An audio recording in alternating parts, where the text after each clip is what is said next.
दुर्योधन ने कहा कि भगवान कृष्ण से मुझे आप सेना दे दो। सेना लेके दुर्योधन चला गया। दुर्योधन इतना बड़ा बेवकूफ था कि उसे यह भी नहीं पता था कि अकेली सेना क्या करेगी। भले वो नारायणी सेना है, पर सेना का सेनापति तो भगवान कृष्ण अर्जुन के पक्ष में है। अरे सेनापति अकेला, एक सेनापति भगवान कृष्ण ने महाभारत जिता दिया। सेना तुम्हारे पास है पर सेनापति हमारे पास है, तो जीत उसकी होती है जिसके पास सेनापति। सेनापति मीन्स विवेकशील पुरुष। सेना आपके पास लाखों हो पर सेनापति ना हो। इसलिए आज सेनापतियों की जरूरत है। सेनापति मीन्स आज के यूथ को, आज के जवानों को, आज के युवाओं को सही गाइड की, सही रास्ता देने वाले की जरूरत है। सही मार्गदर्शक नहीं मिल रहे। हम आपसे कहते हैं कथा सुना करो, हम आपको सही लाइन पकड़ाएंगे, सही रास्ते पर लाएंगे। भारत का समस्त युवा भागवत सुनने लग जाए तो मैं आपको निवेदन करूंगा, मेरी मां सुनने लग जाए तो मैं भारत की तस्वीर तकदीर दोनों बदल सकते हैं। आज के युवा यदि सुनने लग जाएं बदल जाएंगे। बेरोजगारों का रोजगार ना मिल जाए तो कह देना। एक पॉजिटिविटी चाहिए होती है, एक सकारात्मकता चाहिए होती है, एक अच्छी संगत की जरूरत होती है, एक अच्छी गाइड की जरूरत होती है।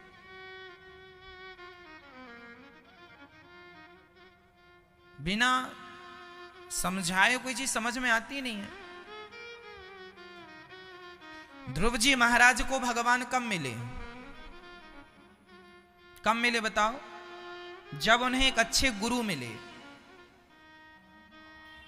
जब उन्हें नारद जी की गाइड मिली, तब तो उन्हें भगवान मिले। नारद जी, ध्रुव जी घर से निकले, कौन मिला?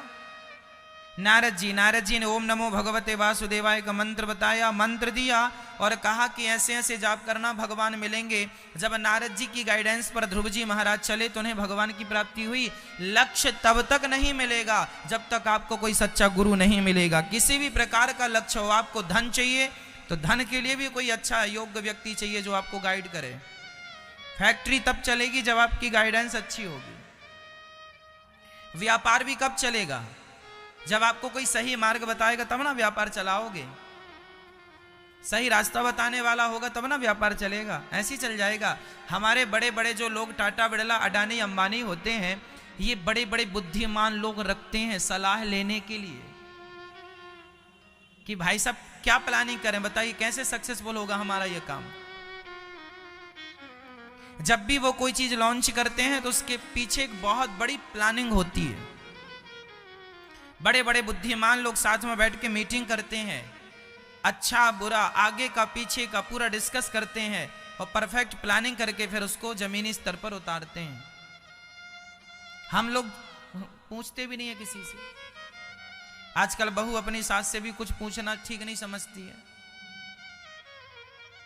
आप लोग परेशान क्यों हैं? क्योंकि आज आप लोगों का तरीका अलग हो गया है, ढंग अलग हो। आपको लगता है कि हम तो खुद बुद्धिमान हैं। आजकल आपने अपने आप को बुद्धिजीवी मान लिया है। आजकल आपने अपने आप को बुद्धिमान मान लिया है। आपको लगता है हमें किसी से सलाह लेने की क्या जरूरत, हम तो खुद ठीक कर रहे हैं। हाँ जी, आप ठीक कर रहे हैं, फिर भी 10 लोगों की सलाह लेने में कोई बुराई नहीं है। जो बातें होंगी, समुद्र मंथन हुआ था। ये समुद्र मंथन क्या है? अरे 10 लोग बैठ के जब किसी एक बात पर विचार करते हैं वही मंथन होता है, और उस सब लोगों के विचार में कोई अच्छे विचार प्रकट हो जाते हैं। वही एक अमृत होता है कि भाई ये बात अमृत जैसी है, उसे ग्रहण कर ली जाए। जैसे हम डिसीजन कहते हैं, निर्णय कहते हैं, वह निर्णय ही अमृत होता है। इसलिए कोई बिना विचारे जो करे सो पाछे पछताए, काम बिगाड़े आपनो जग में होत हंसा। इसलिए बेटा कोई काम करे तो अपने पिता से सलाह करे, अपने भाई से सलाह करे, अपने गुरु से सलाह करे। दशरथ जी कोई भी काम करते थे वशिष्ठ जी से सलाह करते थे, सुमंत्र जी से सलाह करते थे। अब ये नहीं कि राजा हैं तो कोई भी निर्णय खुद से ले लेना जी। एक इसलिए मंत्री हुआ करते थे कि मंत्रियों से एक सलाह होती थी, एक मीटिंग। वह चमक रहे हैं।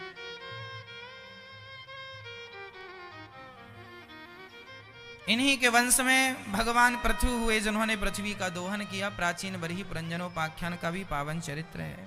मनु जी के दूसरे पुत्र हुए हैं प्रियव्रत। प्रियव्रत जी का विवाह विश्वकर्मा की पुत्री वरहेशमती से हुआ है। इन्हीं के वंश में राजा ऋषभदेव हुए हैं। ऋषभदेव जी के 100 बच्चे हुए। सभी बच्चों को पिताजी उपदेश कर रहे हैं। आप में से जितने लोग पिता हैं और आप में से जितनी माता हो, तुम्हारे बेटा है बेटी है, तो ध्यान से सुनना। तुम्हारा माँ बाप बनना तब सफल होता है जब तुम अपनी संतान को संस्कार दो। इसलिए खड़ा किया करो बच्चों को और उनको रोज 5 मिनट 10 मिनट अच्छी बातें सुनाया करो, अच्छे विचार सुनाया करो। आप लोगों के घर में अच्छी बातें होती नहीं है, हमेशा उल्टी सीधी बातें आप करते हैं, उल्टे सीधे सीरियल आप देखते हैं। इसलिए अच्छी बातें किया करो। अच्छी बातें करने से अच्छे विचार प्रकट होंगे, अच्छी चीजें देखने से अच्छे विचार आएंगे। इसलिए पॉजिटिव, घर का वातावरण शांत होना चाहिए। घर का वातावरण भी आप पर बहुत बड़ा प्रभाव डालता है। इसलिए घर का वातावरण बिल्कुल अच्छा होना चाहिए, प्रसन्नता से भरा हुआ, सबके होंठों पे मुस्कान बनी रहे, ऐसा घर का वातावरण होना चाहिए। छोटी छोटी बातों में लोग चिड़चिड़ाने लगते हैं, खासकर माताएं या बच्चे या पुरुष, सब लोग। ये चिड़चिड़ापन का स्वभाव मिटा दीजिए, सदा खुश रहा करो, हैप्पी। थोड़ी सी गलती हो गई किसी से चिड़चिड़ाना जी, कोई बात नहीं।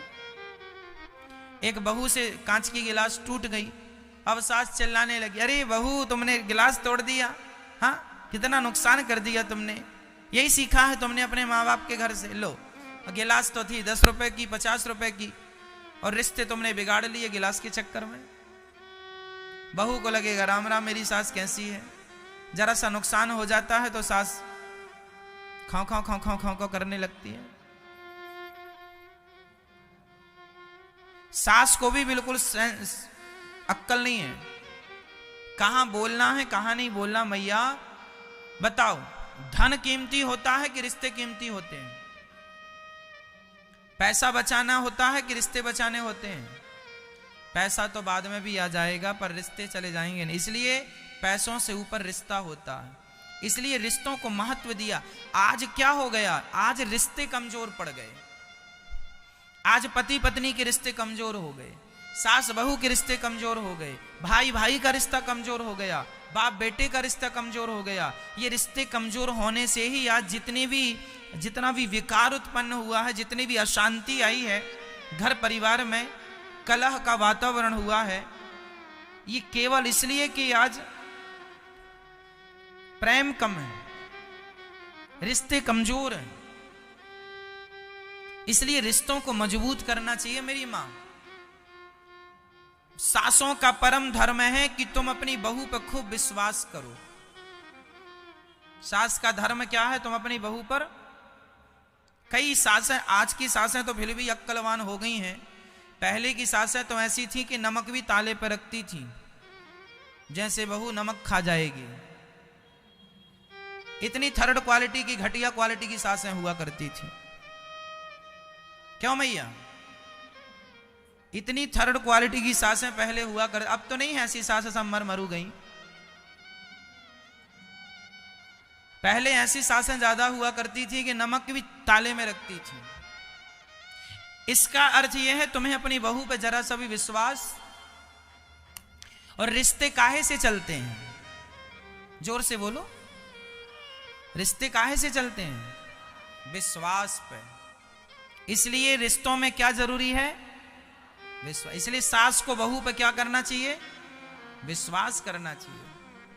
आजकल की सासें अपनी बेटियों पे पूरा विश्वास करती हैं, बहुओं पे कौड़ी भर का विश्वास नहीं है ने। जबकि काम बहू ही आएगी, बेटियां काम नहीं आती। ये माताओं को ना, बूढ़ी माताओं को बेटियों का भूत उतरता ही नहीं है। हाँ, मेरी मां बेटियों का भूत उतारो, बेटी अपने घर सुखी है, खुश रहेगी वो। तुम अपनी बहू पर ध्यान रखो, बहू से इतना प्यार करो कि बहू आपसे ही अपनी माँ का प्यार पाने लग जाए, आप उसको अपनी माँ की कमी महसूस ना हो, आप माँ की तरह प्यार करो। माना कि तुम्हारी बहू, कोई कहे महाराज मेरी बहू तो बिल्कुल गंदी है, बुरी है, कोई बात नहीं, बहू बुरी है ना, तुम तो बुरी नहीं हो। तुम तो अपनी माँ होने का फर्ज पूरा करो, कर्तव्य पूरा करो। वो अपना बेटी होने का फर्ज पूरा करे ना करे, नहीं करेगी तो वो पाप की भागी वो बनेगी। तुम तो अपनी माँ का कर्तव्य पूरा करो। जैसे अपनी बेटी से प्यार करती हो वैसे ही अपनी बहू से प्यार करने लग जाए भारत की प्रत्येक सास, और वैसा ही प्यार एक बहू अपनी सास से करने लग जाए माँ की तरह, तो भारत का प्रत्येक घर में राम राज्य आज ही आ जाएगा, सारी लड़ाई झगड़ा खत्म हो जाएगी, सारी अशांति समाप्त हो जाएगी। लेकिन ये आए तो ना, बहुत कम बहुएं ऐसी हैं जो मिलजुल के, वो जितनी छोटी आयु से भगवान से जोड़ सके उतना उनके लिए अच्छा है और आपके लिए भी। भक्ति के संस्कार देने में बुराई क्या है? भगवान से जुड़े रहने में क्या बुराई है? इसलिए बच्चों को बचपन से ही सत्संग कराना चाहिए। पहले के दादा दादी अच्छे थे कि बच्चे की उंगली पकड़कर मंदिर ले जाते थे, और दादाजी मंदिर में आरती पूजा में जाते थे तो पोते को और नाती को भी लेके जाते थे। आज जमाना बदल गया, आजकल बच्चे अपने दादाजी के संग रहते ही नहीं हैं, शादी के बाद ही अलग हो जाते हैं, तो उन्हें दादा मिलता ही नहीं है, दादी मिलती नहीं है। तो वो दादा दादी वाली जो कहानियां थी, दादा दादी वाले जो संस्कार थे, आजकल 40% बच्चे दादा दादी से दूर हैं, उन्हें कोई बड़ों का संस्कार मिल नहीं पा रहा। अब रहे माँ बाप तो माँ बाप अपने काम में बिजी हैं, बच्चों को कोई प्रॉपर संस्कार नहीं मिल पा रहे हैं, वो वातावरण नहीं मिल पा रहा है जिस वातावरण की हम सबको जरूरत होती है। संयुक्त परिवार में ये फायदा होता है कि बच्चों को बड़ों की संगत करने का अवसर मिल जाता है, बच्चों को बड़ों से कुछ सीखने का, खेल ही खेल में कुछ सीखने का एक मौका मिल जाता है। इसलिए चाहिए कि बच्चे अपने से बड़ों से जुड़े रहें, और बड़ों का धर्म है कि वो खेल ही खेल में बच्चों को संस्कार देते रहें। बेटा देखो ऐसे बड़ों को प्रणाम नहीं करते, ऐसे नहीं, देखो ऐसे सिर टिका के प्रणाम, ऐसे सिखा। जब भी कोई गलती करे तो हंसी हंसी में, खेल खेल में बच्चों को टोकते रहो, बेटा ऐसा नहीं ऐसा करो। जब सही सिखाएंगे तो सही सीखेंगे। आजकल सही सिखाया नहीं आपने, इसलिए उन्हें सही सीखा नहीं। गलती उनकी नहीं है, गलती आपकी, आपने सिखाया ही नहीं सही, प्रॉपर जानकारियां दी नहीं। क्यों जी?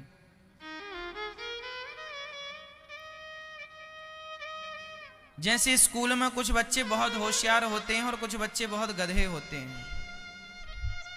एक ही स्कूल में एक ही टीचर पढ़ाता है, कुछ बच्चे बहुत होशियार होते हैं, कुछ बच्चे बहुत गधे होते हैं। तो बताइए, गधे जो बच्चे हैं उनके गधापन का जिम्मेदार कौन है? वो गधे क्यों है, इसके जिम्मेदार कौन है? आप क्या कहेंगे, कौन जिम्मेदार है? बोलो बोलो मेरी माँ।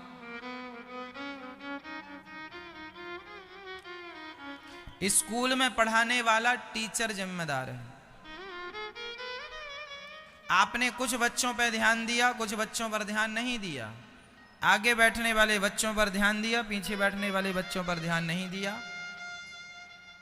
इसलिए गलती बच्चे की भी है, पर कुछ % टीचर की भी गलती है। गधा है आपके क्लास का स्टूडेंट, क्यों गधा है, क्यों मूर्ख है? आपने उसे समझाया क्यों नहीं, सिखाया क्यों नहीं?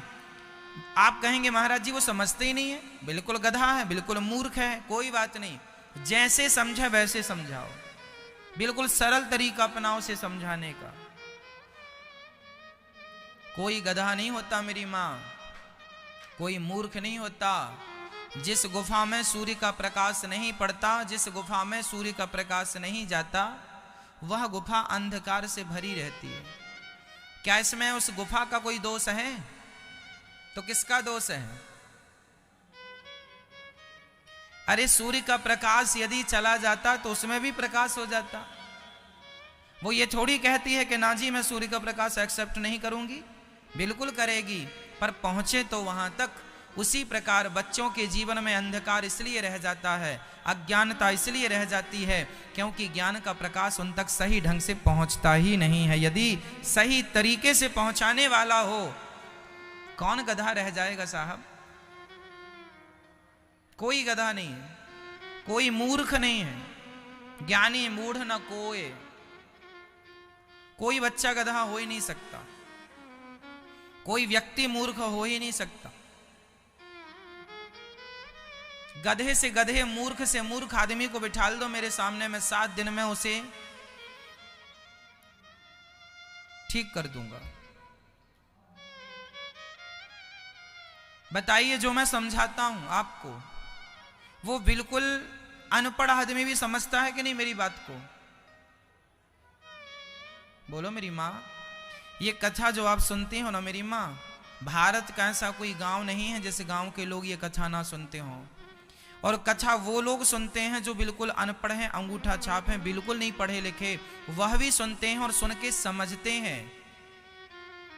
और वो लोग भी सुनते हैं जो हाई प्रोफाइल हैं, जो बिल्कुल डबल पीएचडी किए बैठे हैं, बहुत विद्वान हैं, वह लोग भी कथा सुन रहे हैं। और जो बिल्कुल अंगूठा छाप हैं वह भी सुन रहे हैं। और सब अपने अपने ढंग का सार प्राप्त कर रहे हैं और सब सीख रहे हैं। क्यों भाई? आप सभी स्टूडेंट हैं, आप सभी विद्यार्थी हैं।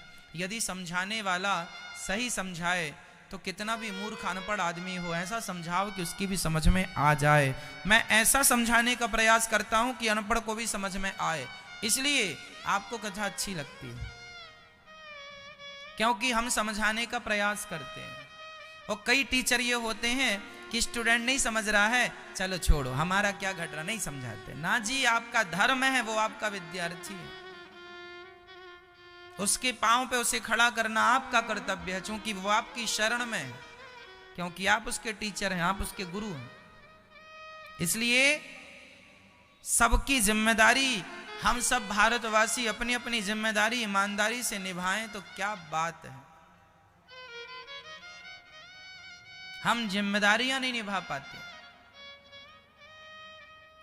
सही नॉलेज नहीं है, सही गाइडेंस नहीं है।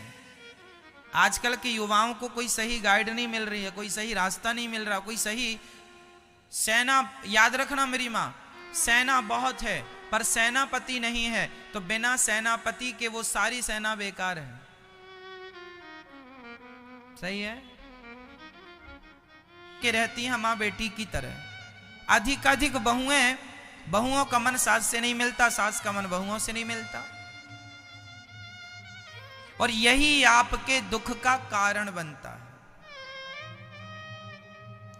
आज रिश्ते कमजोर पड़ गए,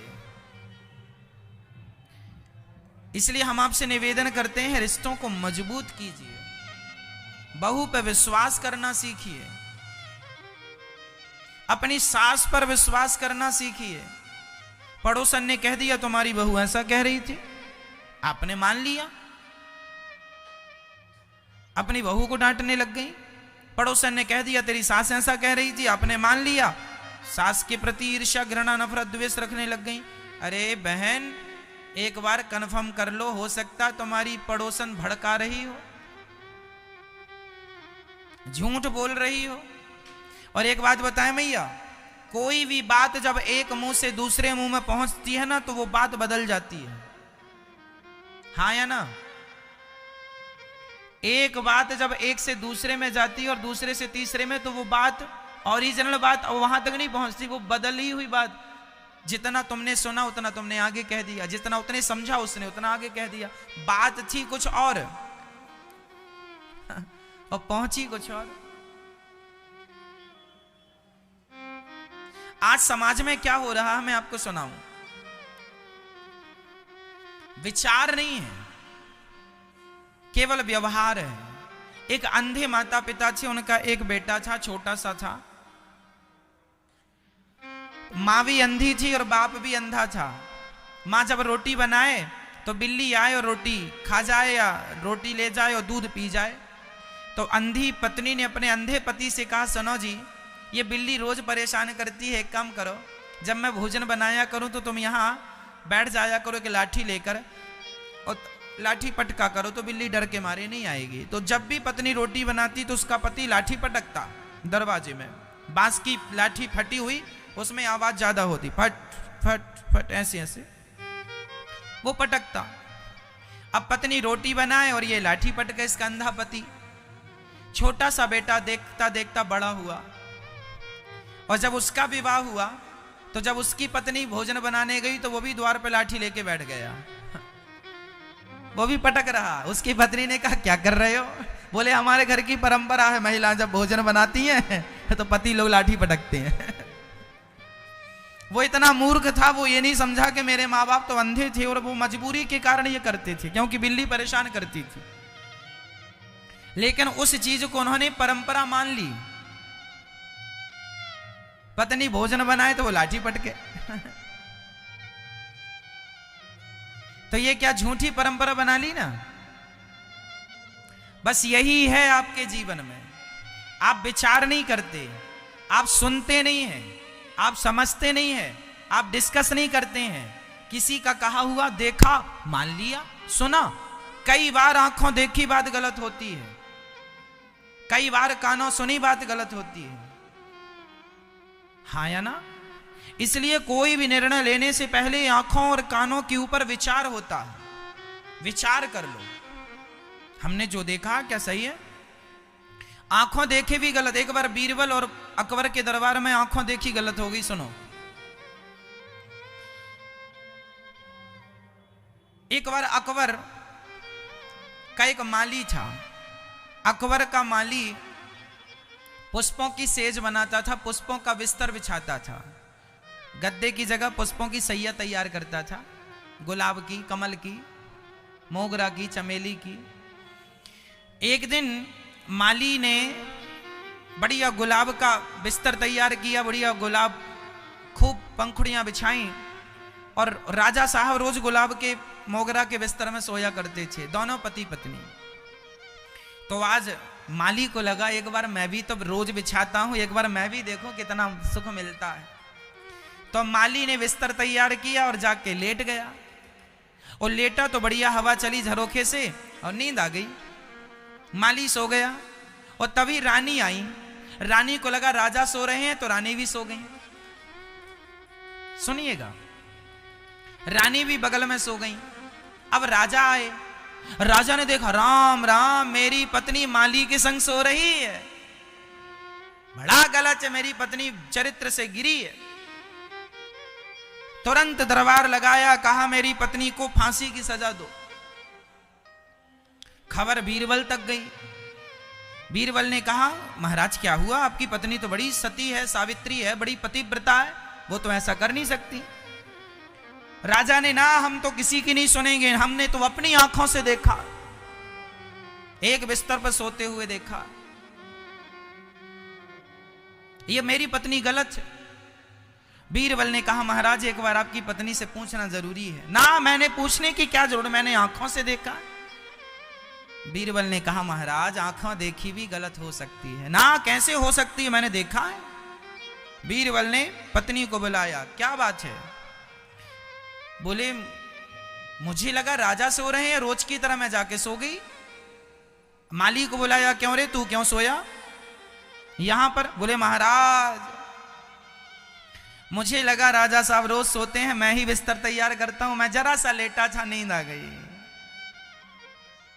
अब कैसे निर्णय हो कि रानी शुद्ध है? कौन मानेगा? तब वहां चलो जहां बिस्तर बिछा है, वहां चलो। राजा गए, रानी गई, सब गए, और वहां देखा तो जहां माली सोया था वहां के गुलाब दबे हुए थे, जहां रानी सोई, जहां माली सोया, वहां के गुलाब दबे थे, और दोनों के बीच में गुलाब, क्योंकि किसी का हाथ पांव पड़ा नहीं तो वो गुलाब ऊपर उठा हुआ था ज्यों की त्यों। तो उस बिस्तर की डिजाइन से, क्योंकि गुलाब है ना, दब जाता है, उस पर पांव रखेगा दब जाएगा। लेट गए तो जितना लेटा था उतने लेटने का पूरा चित्र बना हुआ था नीचे। तब राजा को बीरबल ने दिखाया, महाराज देखो ये तो रानी लेटी थी यहाँ पर, इनका हाथ भी दिख रहा है कि इनका हाथ कहाँ से कहाँ तक था, पांव कहाँ से कहाँ। इन दोनों ने एक दूसरे को टच भी नहीं किया, क्योंकि यदि टच किया होता मिले होते तो ये पुष्प गुलाब के दबे होते। पर देखो बिस्तर की आकृति बता रही है कि ये दूसरे एक दूसरे से मिले नहीं, केवल गलतफहमी हो गई है। आपने जो देखा है वह गलत है। तब से ये सिद्ध हो गया कि आंखों देखी भी गलत हो सकती है, आंखों देखा भी गलत होता है।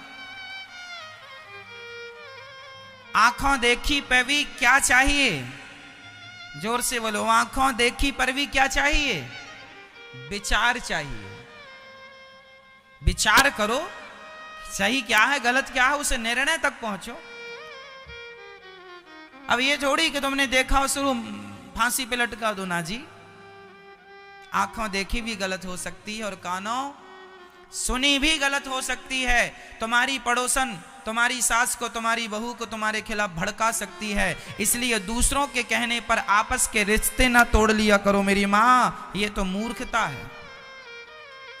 कैकई ने दशरथ जी से नहीं पूछा था कि तुमने हमें क्यों नहीं बताया कि राम जी को राजा बना रहे हैं। कैकई ने दशरथ जी से डिस्कस नहीं किया। डिस्कस किससे कर लिया? मंथरा से। दूसरों की बातों में आ गई और अपने रिश्तों को उसने। दशरथ जी कह रहे थे कि मैं तुझे सरप्राइज देना चाह रहा था, इसलिए तुझे मैंने बाद में निमंत्रण ये बताना चाह रहा था कि कैकई को तो मैं खुद बताऊंगा, क्योंकि कैकई बार बार कहा करती थी कि राम को राजा बनाओ, राम को राजा बनाओ। तो दशरथ जी ने आज घोषणा कर दी राम को राजा बनाएंगे, पर सबको आदेश दे दिया कैकई को कोई सूचना ना देगा, क्योंकि सरप्राइज मैं दूंगा। तो दशरथ जी सरप्राइज देने आए थे, आने वाले थे, लेकिन आए तब तक तो मंथरा ने सरप्राइज दे दिया। मंथरा ने कान भर दिए कि देखो तुम्हें तो बताया ही नहीं। वो ये नहीं सोच रही है कि दशरथ जी ने हमें सरप्राइज देने के लिए हमसे लेट कहा, पर मंथरा तो कान भर दी। और देखो उसने मौके का फायदा उठा लिया और कान भर दिए। कैकई को दशरथ जी समझा रहे हैं कि ये बात गलत है जो तुम सोच रही हो कि मेरे अंदर भरत के प्रति कोई कपट है। ना जी, कोई कपट नहीं है। जैसा मेरा राम है वैसे ही मेरा भरत है। लेकिन देखो भड़का दिया और भड़काने के कारण रिश्ते टूट गए। इसलिए मेरी मां, आंखों देखी और कानों सुनी भी सच्ची नहीं होती। विचार जरूरी है, विवेक जरूरी है, विचार करना जरूरी है। इसलिए बच्चों को संस्कार दो और विचारवान बनाओ। बच्चों को इतना विकसित कर दो, उनकी बुद्धि इतनी विकसित कर दो कि वो आत्मनिर्भर बन सकें, अपने डिसीजन, अपने निर्णय खुद से ले सकें। आजकल के बच्चे, आजकल के लोग अपना निर्णय खुद से नहीं ले पाते। कोई भी निर्णय है तो जरा जरा से निर्णय लोग पूछते हैं। भाई अपने निर्णय जीवन के खुद से लेना सीखो और अच्छे निर्णय लेना सीखो।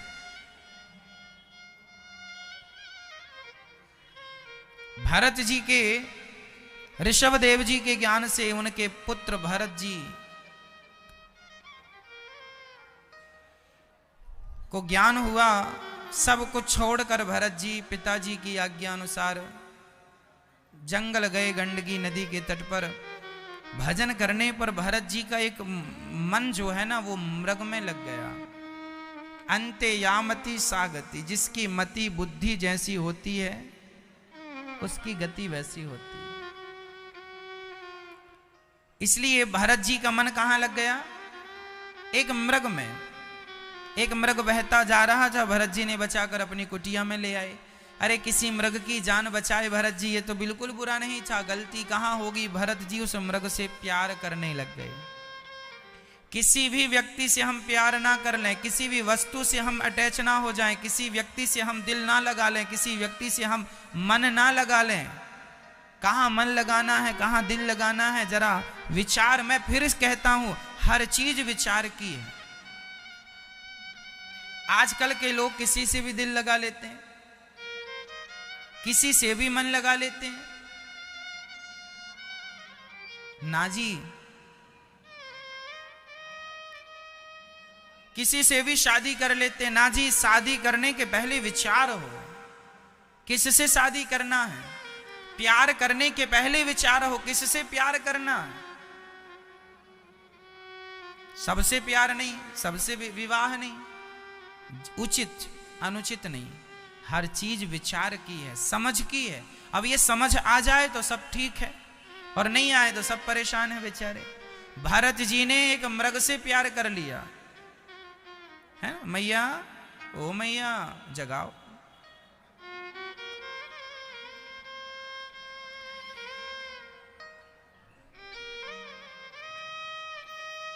भरत जी मृग से प्यार करने लगे, मेरा मृग मेरा मृग मेरा मृग मेरा मृग। और क्या हुआ, अंत्य यामती सागति, मृग का चिंतन करते करते वो हम मृग बन गए। जब भरत जी का शरीर पूरा हुआ तो वह मृग की योनि में आ गए, क्योंकि चिंतन किसका किया था, मैया जी ओ मैया। भरत जी ने मरते समय चिंतन किसका किया था, मृग का, इसलिए उन्हें क्या बनना पड़ा, मृग बनना पड़ा। आप लोग भी सावधान रहिएगा, चिंतन भगवान का कीजिएगा। भरत जी मृग योनि से छूटे, अंत में उन्होंने राजा तीसरा जन्म मनुष्य का पाया, राजा रघुगण को दिव्य उपदेश उन्होंने दिया है। भगवान का नाम लेके अजामिल ने अपना कल्याण किया है। 28 प्रकार के नरकों का वर्णन है। श्री इंद्र ने वृत्तासुर का उद्धार किया है, भगवत धाम को गए हैं वह। एक बार प्रहलाद जी भगवान की छोटी सी उम्र में भगवान का भजन करने लग गए। कौन, श्री प्रहलाद जी। यदा देवेषु वेदेषु गौषु विप्रेषु साधुषु धर्मे मयि च विद्वेषा सवा आशु विनाश्यति। प्रहलाद जी छोटी सी उम्र में भगवान का भजन करने लग गए थे। इनके पिता हिरण्यकश्यपु बड़े दुष्ट प्रकृति के थे, रोका करते थे, क्यों भजन कर रहा है, क्यों नाम जप रहा है, खूब खूब खूब कहते थे, कुछ भी जो मन में आए। एक बार तो मारने के लिए ध्रुव जी को आग में फेंक दिया, होलिका बहन लेकर बैठ गई, पर होलिका जल गई, प्रहलाद का बाल भी बांका।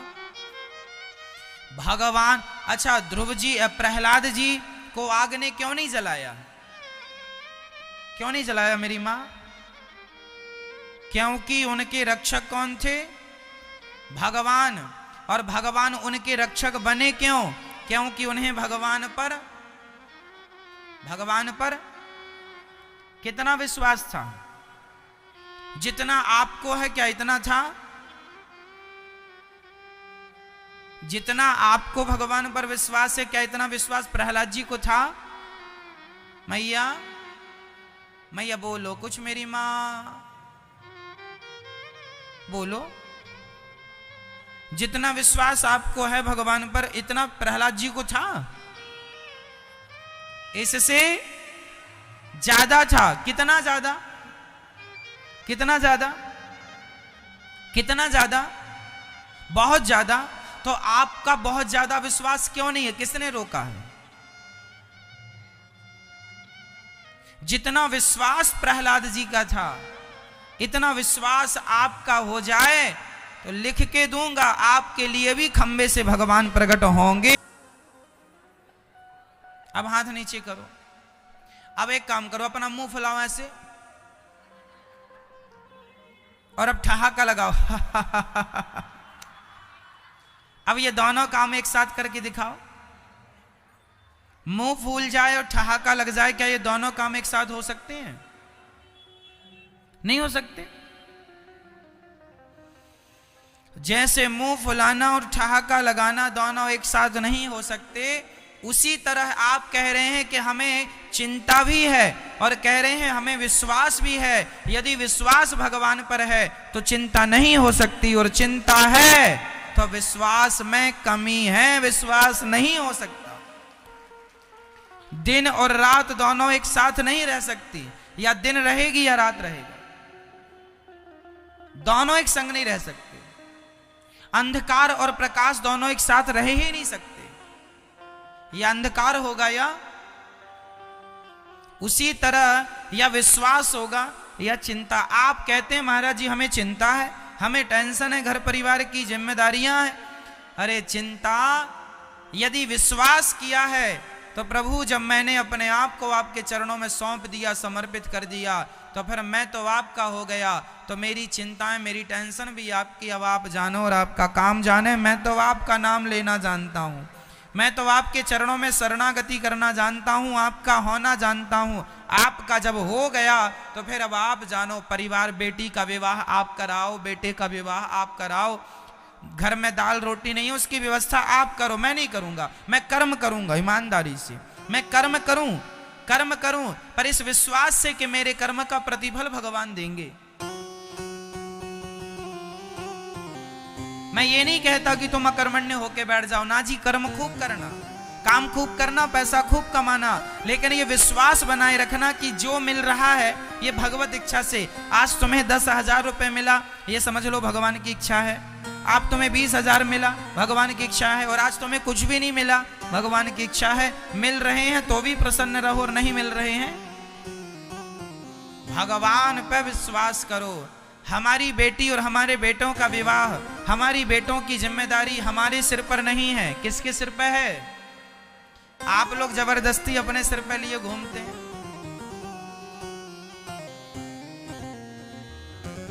जबरदस्ती। भगवान ने गोवर्धन उठाया तो सारे ब्रजवासियों ने भी अपनी अपनी लाठियां लगा ली, सबने लाठियां लगा ली। भगवान बोले क्या कर रहे हो?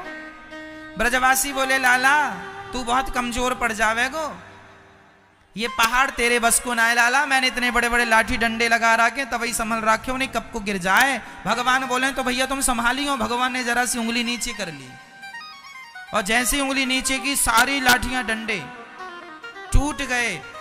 ब्रजवासियों को लग रहा था पहाड़ हमने उठा रखा है। उसी तरह आप भी वो ब्रजवासी हो जिन्होंने मान लिया है कि आप ही घर का काम कर रहे हैं, आप ही सब संभाल रहे हैं। अरे सबकी जिम्मेदारियों का पहाड़ तो भगवान ने अपनी उंगली में उठा रखा है। तो मैं जबरदस्ती अब कंधे लगाओ, लाठियां लगाओ, ये मूर्खता है। करते हो तुम कन्हैया, मेरा नाम हो रहा है, मेरा आपकी कृपा से सबका। जब वही करने वाले हैं तो सौंप दो ना। अब सौंप दिया इस जीवन का सब भार तुम्हारे हाथ। तुम्हें चिंता काहे की? मैं आपको चिंता किस चीज की होती है?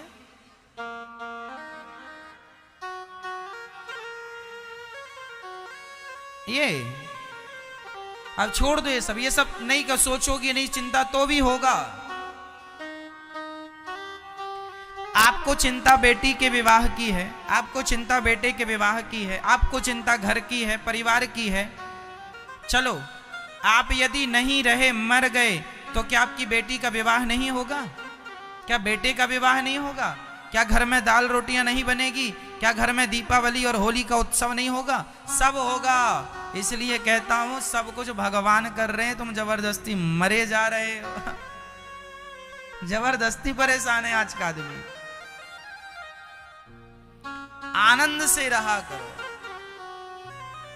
खूब भजन करो भगवान का, खूब बढ़िया आनंद से खाओ पियो, मौज करो। देखो मैया कैसे बाड़ी भैया बात कर रही है आराम से, कोई चिंता ही नहीं होने की, कथा चल रही है भैया, बढ़िया निश्चिंत है। ऐसा निश्चिंत होना चाहिए, कोई टेंशन नहीं। हमें सुनने ही नहीं महाराज, आप कुछ भी बताओ, हम तो आवाज की गुटर घूमे लगे हैं।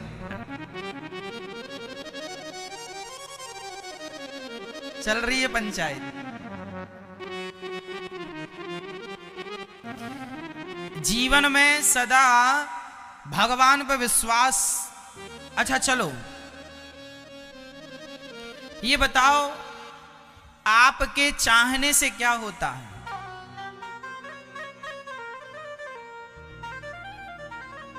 आप चाहते हैं कि ये हो जाए, क्या हो जाता है? आप चाहते हैं ये हो जाए, हो जाता है? बस ये बताओ आपके चाहने से क्या हो जाता है? बोलो क्या होता है? हमारे और आपके चाहने से क्या होता है? सवाल का उत्तर दो मेरी मां। कुछ नहीं होता। आपके चाहने से कुछ नहीं होता, यही सत्य है। इसलिए आप जबरदस्ती परेशान हैं टेंशन ले लेके। तुम्हारा चाहा तुम्हारा सोचा नहीं होगा। तुम कर्म करते रहो, फल परमात्मा देते रहेंगे। वो परमात्मा चाहेंगे कि क्या होना है वो जानते। एग्जाम देना मेरा कर्म है, पर एग्जाम क्लियर होना ये ईश्वर के हाथ। तुम मेहनत करो, होगा ना होगा ये ईश्वर के हाथ में। कर्म में तुम 100% आगे रहो। किसान खेत में बीज बोता है, किसी के खेत में 10 कुंटल होता है, किसी के खेत में 8 कुंटल होता है, किसी के खेत में 12 कुंटल। बताओ जी, खाद पानी तो सब किसानों ने बराबर डाला, पर किसी के में 12 हुआ, किसी के में 8 ही हुआ। क्यों हुआ? ऐसा होता है कि नहीं, मुझे बताओ। बगल वाले के खेत में कम होता है और उसके बगल वाले के खेत में ज्यादा हो जाता। क्यों जी? हाँ या ना? क्यों? यदि तुम्हारी कर्म से ही, तुम्हारी मेहनत से ही तुम्हें मिलना है, तो फिर मेहनत तो तुमने ज्यादा की, तुम्हें ज्यादा मिलना चाहिए। मेहनत तुम करो, कर्म तुम करो, फल परमात्मा के हाथ में है। वो कितना देंगे वो वही जानते हैं, वो तुम नहीं जान सकते। और तुम जबरदस्ती परेशान हो रहे हो। तुम्हारी बेटी के लिए तुम लड़का ढूंढो, अच्छा है, कब होगा, किसके संग होगा, ईश्वर जानते हैं। तुम कर्म करते रहो, संयोग होगा, परमात्मा तुरंत सब करा देंगे। तुम चिंता ना करो, कर्म करना। आजकल आप क्या करते हैं? कर्म के साथ चिंता करते हैं, होगा कि नहीं महाराज, होगा कि नहीं होगा, होगा कि नहीं होगा। होगा, धैर्य रखो। हुई है सोई जो राम रची राखा, वही होगा जो परमात्मा को मंजूर होगा। सब उसी के हाथ में है। और आप लोग जबरदस्ती परेशान है, टेंशन ले लेके मर रहे हैं, चिंता कर करके। कई लोग डिप्रेशन में है, हैंग हुए घूम रहे हैं। काहे की चिंता भैया तुम्हें? काहे का डिप्रेशन? तुम्हारे हाथ में कुछ है तो काहे तुम मर रहे हो? तुम्हारे हाथ में ही कुछ होता तो तुम बुढ़े ही ना होते, जवान ही बने रहते। शरीर भी तुम्हारे हाथ में नहीं है। होता तो हम बूढ़े होते ही ना, जवान रहते सदा। हमारे हाथ में क्यों, कौन है, क्या है तुम्हारे हाथ में?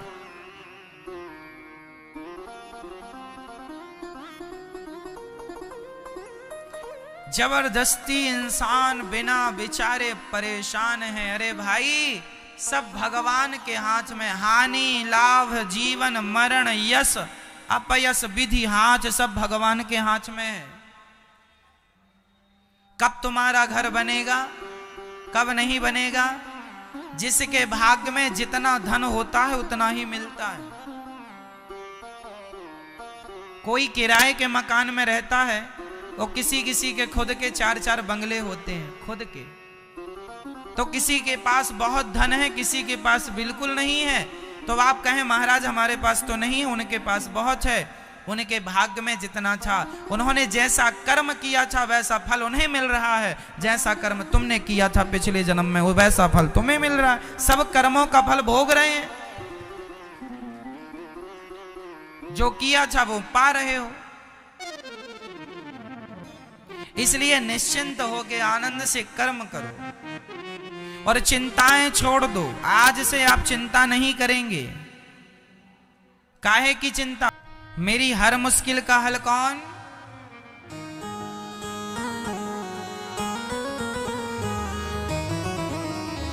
मेरी हर मुश्किल का हल बन जाता तू ही है। उलझन भी मेरी हर पल सुलझाता तू ही है। मेरा तो बस श्याम सहारा तू ही है। मेरा तो बस श्याम। इसलिए किसी और के सहारे ना रहा जाए, सदा भगवान के सहारे रहा जाए, आश्रित रहा जाए। भगवान ही हमारे रक्षक हैं, भगवान ही हमारे पालनहार हैं। इसलिए मैया हमें सदा किस पे भरोसा करना चाहिए? भगवान पे भरोसा करो। प्रहलाद जी ने भगवान पे भरोसा किया, पढ़ने के लिए गए चंडामर्क के पास। ये प्रहलाद जी की कथा बड़ी अद्भुत है, जानते हैं? प्रहलाद जी के पिताजी एक बार तपस्या करने गए थे जंगल, तो वहां भगवान एक तोते का रूप बन के आए और भगवान बोले नारायण नारायण नारायण नारायण नारायण भगवान कहने लग गए। हिरण्यकश्यपु ने कहा ये तो मेरे दुश्मन का नाम ले रहा है। हिरण्यकश्यपु को लगा मेरे दुश्मन का नाम ले रहा, अपशगुन हो गया, वापस आ गया, आज मैं तपस्या नहीं करूंगा, आज का दिन अच्छा नहीं है, ऐसा हिरण्यकश्यपु ने कहा। पत्नी कयाधु ने कहा आज क्यों आ गए, जल्दी भगवान मिल गए। बोले ना, आज तो कोई अपशगुन हो गया। क्या अपशगुन हो गया? बोले आज एक तोते ने कहा नारायण नारायण नारायण। पहली बार आज कयाधु ने अपने पति के मुंह से नारायण का नाम सुना और भगवान का चिंतन करते करते उसी रात कयाधु गर्भवती हो गई। और भगवान का चिंतन करते करते जब गर्भाधान हुआ तो भगवान का भक्त पैदा हो गया, प्रकट हो गया। इसलिए कहते हैं कि गर्भाधान के समय माता पिता को सावधान होना चाहिए। हृदय में भक्ति हो, हृदय में प्रेम हो, भगवान के चरणों में अनुराग हो, तो वैसे ही बच्चा होगा। श्री कयाधु मां गर्भवती हो गई और हिरण्यकश्यपु दूसरे दिन चला गया। तभी इंद्र आए और कयाधु का हरण करके ले गए। नारद जी ने कहा कहां ले जा रहे हो? बोले इसके गर्भ में जो बालक है उसे नष्ट कर दूंगा, क्योंकि वह हम स्वर्ग के देवताओं को बड़ा कष्ट देगा। नारद जी बोले इसके पेट में जो बच्चा है उससे तुम सभी का भला होने वाला है। कयाधु को नारद जी अपने आश्रम में ले गए और वहां प्रेम से नारद जी कथा सुनाए। कयाधु को बड़ी भगवान की बातें की, भगवान की चर्चा की। तो माँ कयाधु तो भूल गई, पर गर्भ का बालक प्रहलाद सब याद कर लिया।